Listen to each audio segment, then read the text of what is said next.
Shirley had Julia's wet diaper off now and cleaned her up with a few wipes. She slid the new diaper under Julia and started taping it in place. "So you're okay with wearing diapers?" Shirley asked. "Yeah, it's fine, I don't mind. I mean, I never really thought about wearing them forever or anything, but I wasn't looking forward to having to stop." "Okay, good, that's what I thought. Because honestly, honey, at this point, I would not be comfortable without you wearing a diaper. I mean, if you had said you wanted to stop wearing diapers right now, I was going to just flat out say no. I'm convinced you would have an accident. I don't mind changing a diaper and cleaning you up, but dealing with wet beds and accidents on carpets and couches is a whole different matter. Better safe than sorry, I guess." "You got that right. Now, if at some point you change your mind and want to stop wearing diapers, we can talk about potty training. But like I said, potty training you the first time was a real challenge. And having just gotten used to you being back in diapers, it's not something I am really interested in starting right now.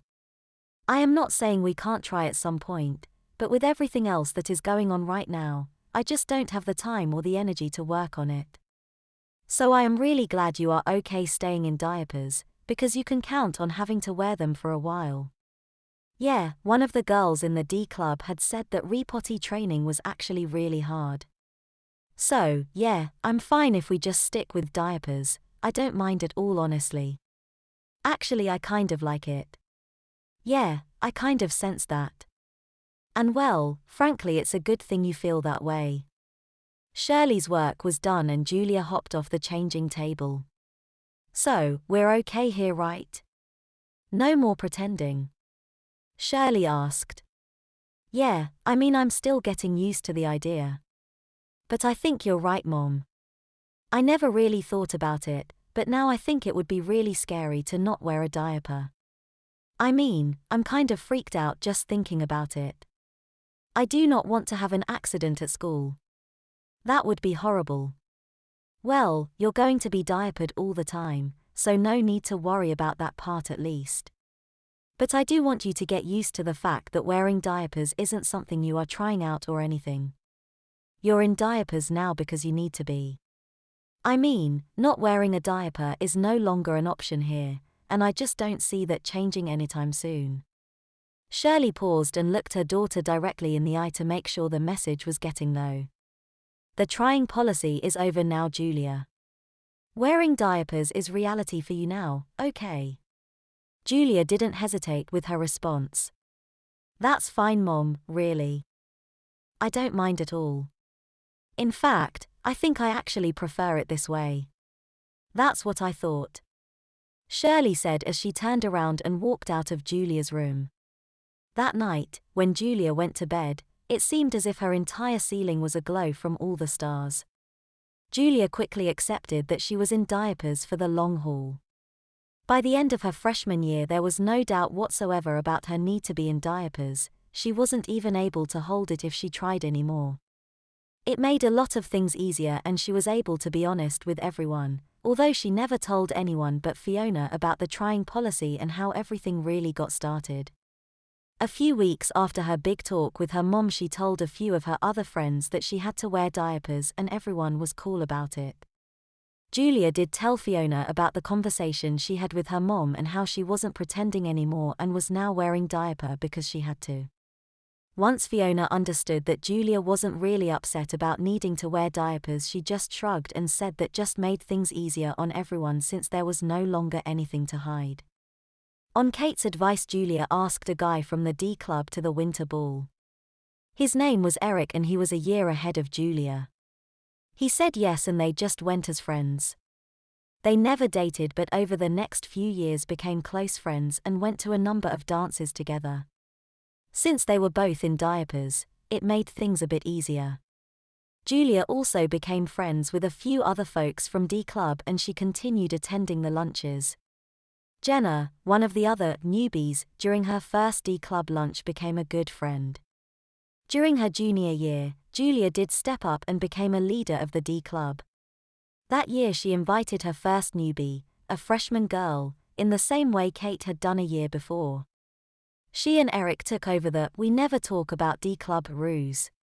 Julia took Kate up on her offer to learn some volleyball skills. She talked Fiona into it too. They both tried out for the team and became a part of the freshman squad. Fiona became a really good volleyball player and she made the varsity squad as a sophomore and was a starter as a junior. Julia played as well throughout high school but never started.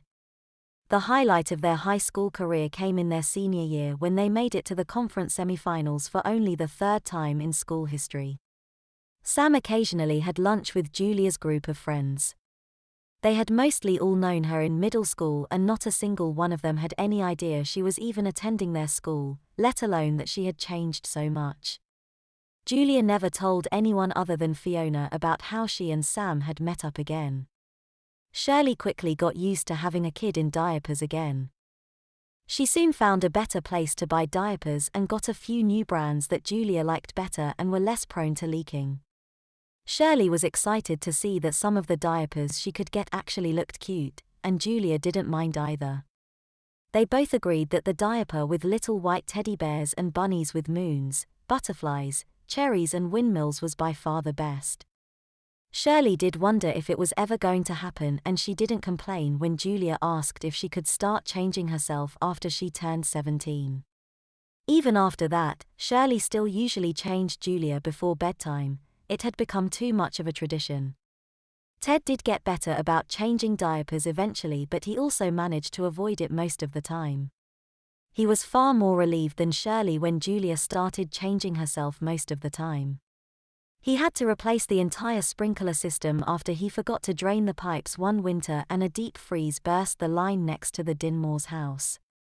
Mrs. Heyman got really into watching cooking shows and finally tried out for a guest spot on one.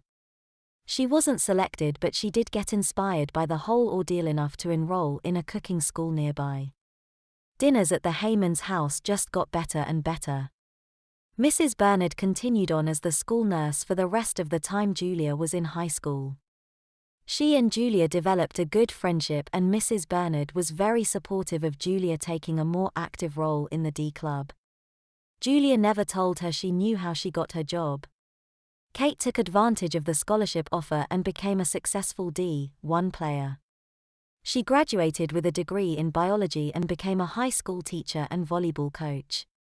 Julia lost touch with her shortly after she left for college, but never forgot her.